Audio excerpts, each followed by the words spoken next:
Hey everyone, ready for a deep dive into a book that's got everyone talking about money? Yeah, we're going to unpack Rich Dad, Poor Dad by Robert Kiyosaki. This book has sparked a lot of debate, and today we're diving deep into its core lessons and, more importantly, what you can actually learn from it and use to improve your own, financial literacy. Yeah, what makes Rich Dad, Poor Dad really interesting is it kind of throws out the typical financial rule book. It's not really about like just the numbers. Right. It's more about like the psychology of how to build wealth. Like you're kind of like cracking the code to a whole different way of thinking about money. Exactly. Exactly. Right. Yeah, and Kiyosaki illustrates this by sharing stories about two really important figures in his life, his own father and then his best friend's dad. It is a really effective storytelling device he uses. It is. It is because you have the poor dad, his own father, right? Yeah. Who's, the traditional path, right? Get a good education, you work hard, Right, get a safe, secure job. live responsibly. Yeah.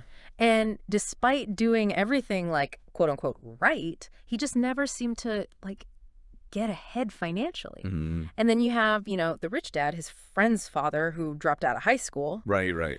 but had this incredible I don't know, savvy business sense. Yeah, entrepreneurial spirit. Entrepreneurial spirit. Yeah. And he becomes this huge financial, success story. Right. And it's like, well, wait a minute. Like, wait, How that doesn't it's not what they told me in school. Yeah. So it's not how much you earn, it's your relationship with money. It's your money mindset. That makes all the difference. Absolutely, yeah. Yeah, the poor dad believed in working for money. Right. The rich dad was all about making his money work for him. So it's less about being like a workaholic. Right. And more about just being financially, I don't know, smart. Yeah, financially intelligent. Yeah. And that's where I think Kiyosaki drops, kind of. Yeah. A bomb. Okay. He argues that even traditional education, you go to school, you get a degree, Work hard. Yeah. it's still missing Yeah. this real financial education. That's a huge point of contention, when this book came out, and still long. What are your thoughts? What do you think is sort of missing from that traditional, K through 12, even going into college? Yeah, I mean, just think about your own education. Right. Yeah. How much did you learn about investing? Zero. How to budget? Zero. How to manage your money day to day? Nothing. Taxes? Yeah. These are such essential life skills Yeah. that you're just kind of thrown out into the world and expected to know this stuff. It's so true. I remember, learning about, what was it? Photosynthesis. Photosynthesis. Yeah. And the Pythagorean theorem, but never once did we talk about okay, how do you do a budget? Or what are your different investment options? Right. And if you don't have that foundation, Right. you just fall into this trap of working for money, but never learning how to make it work for you. Totally. Right. And this is where he introduces, his big kind of thing, Okay. which is the difference between assets and liabilities. Okay, break that down, because this is something I think people hear. Yeah. It's kind of a game changer for people when they're like, It is. oh, Yeah. okay. So what are they and why are they important? Yeah, what are they? So basically, you want to think about where your money's going, right? Okay. Assets are like the employees that are bringing in the big bucks, right?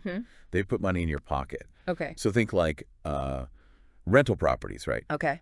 Generate passive income. Right. Stocks that might pay dividends. Maybe even a side hustle that you're passionate about that's making you some money on the side. Right. So you're not just working for a paycheck, but you're building something, like you said, that's generating its own income. Exactly. And then on the other side, you have liabilities. Okay. And these are the money drainers. Okay. The things that are constantly taking money out of your pocket. Okay. So this is your car payments, Right. credit card debt, student loan debt, even that that expensive latte you get every day. Oh, yeah. It's funny how those little things add up. Exactly. Exactly. It's like death by 1,000 cuts for your bank account. Right. And that's where I think a lot of people get caught in that, the whole rat race. Right. Is they work hard, they earn more money. Right. But then their lifestyle just gets bigger, so they're not actually getting ahead. It's like you're on this hamster wheel of just I'm making more, but I'm spending more. Right. You're not building any wealth. Right. Okay. Exactly. And Kiyosaki also goes on to say that even if, you're not going to just quit your job and go start a business tomorrow, Right. you can still benefit from what he calls an entrepreneurial mindset. Okay, what is that? Like, how do I do that if I'm like, in my lane, in my career path? It's more about like being proactive, right? It's about spotting those opportunities, taking, calculated risks. Okay. It's about like, constantly learning, always adapting, whether it's learning a new skill for your job or, figuring out new ways to generate additional streams of income. So it's like you're not afraid to kind of like step outside your comfort zone a little bit. Exactly. Look for new opportunities even if they're like unexpected. Yeah, you're open to those possibilities. And, with all this knowledge, right, Kiyosaki's a big believer that you have to actually use it, right? Right. He doesn't want you to just read his book and be like, "All right, I'm done." Right, He exactly. wants you to actually put it into practice. Take action. He acknowledges that it can be scary though, too. Well, yeah, especially when it comes to your personal finances, right? Yeah, people are afraid of making a mistake. Right. It's like you miss 100% of the shots you don't take, right? Exactly. But how do you balance like taking action without being reckless? Right. And that's where, the whole rich dad philosophy comes in is Okay. he was all about taking calculated risks. He didn't see mistakes as failures. He saw them as opportunities to learn. Okay. So you're not just being like, you're not being reckless. You're being strategic about it. Right, exactly. Okay. You're going to make mistakes, but you're going to learn from them. Now, another area that he talks about that I think sparks a lot of debate are taxes and corporations. Okay. Yeah, those are two words that most people don't like to hear together. Right. But he argues that these systems, they seem complicated. Right. A lot of people are intimidated by them. Yeah. They can actually be really powerful tools if you know how to use them to your advantage. Okay. I mean, most people when they hear taxes, they think avoid. Right. Like how do I pay less? Right, exactly. Not use them to my advantage. So what's his take there? So he's not advocating like tax evasion or anything unethical, Okay. but he's pointing out that, the tax code, as complicated as it is, it's designed to incentivize certain things Right. and offer deductions that could be really beneficial, Mm. especially if you're trying to build wealth through investments, through businesses. So it's about like learning the rules of the game, Yeah. not just like playing by The default. the default. Yeah. Okay. For instance, he talks about like the benefits of owning a business and how certain business expenses you can actually write off, Right. which then lowers your tax liability. Okay. And that's where corporations come in, right? Exactly. He argues that, incorporating, while it seems complicated, Right. can offer a lot of like legal and financial protections. Oh. It can be a strategic way to kind of manage your assets and your income. Now this is where like I think, for the average person, this is where it's like Yeah, it gets a little murky. it can get a little, we're not financial advisors. Right, exactly. Consult a professional. Yeah, this is just for informational purposes. Do your research, talk to the experts, but it's just about like he's saying like be aware. Be aware. These are things to be aware of. Yes. That could help you. Knowledge is power in a lot of ways. Right. Okay. Because then you can make these informed decisions that benefit you.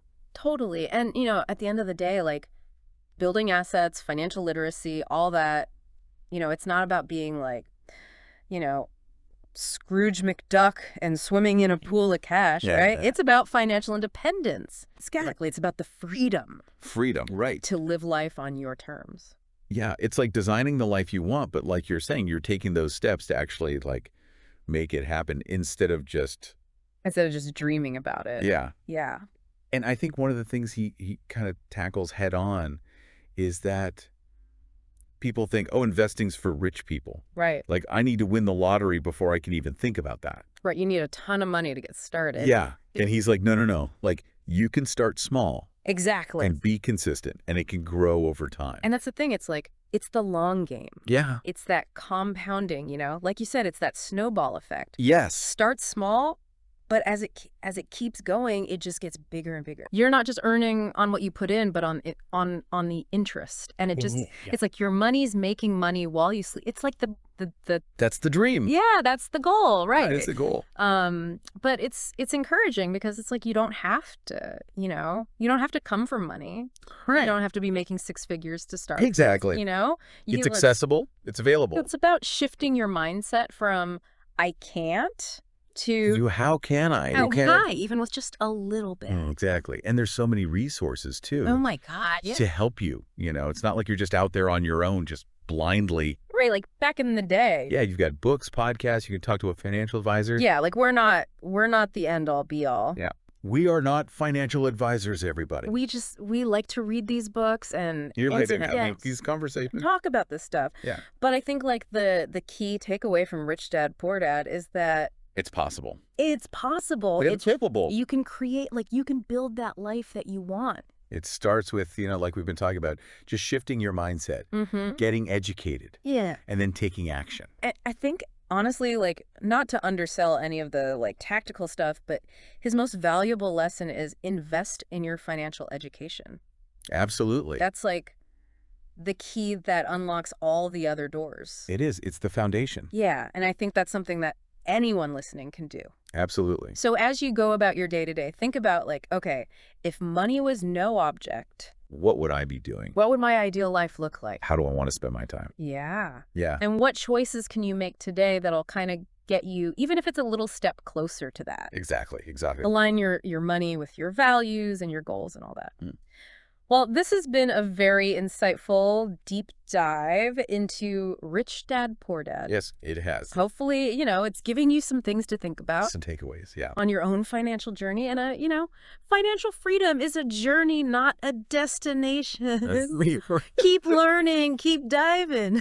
Absolutely.